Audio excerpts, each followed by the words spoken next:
నమస్తే. నేను మహేందర్, సాక్షి మీడియా. హైదరాబాద్లోని రాయదుర్గం ఐటీ కారిడార్లో 5 ఎకరాల ప్రభుత్వ భూమికి జూన్ 1న టీజీఐఏసీ వేలం నిర్వహించింది. వంశరామ్ బిల్డర్స్ ఎకరా 204 కోట్ల చొప్పున ఈ భూమిని కొనుగోలు చేసింది. ఇక్కడ 35 అంతస్తుల్లో కమర్షియల్ బిల్డింగ్ నిర్మిస్తామని వంశరామ్ బిల్డర్స్ చైర్మన్ సుబ్బారెడ్డి సాక్షి మీడియాకు తెలిపారు.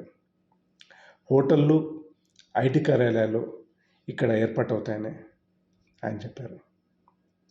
మే 28న 6 ఎకరాల ప్రభుత్వ భూమికి నిర్వహించిన వేలంలో 237 కోట్ల ఎకరాకి గౌరవ వెంచర్స్ బిడ్ దాఖలు చేసి ఆ భూమిని చేజిక్కించుకుంది.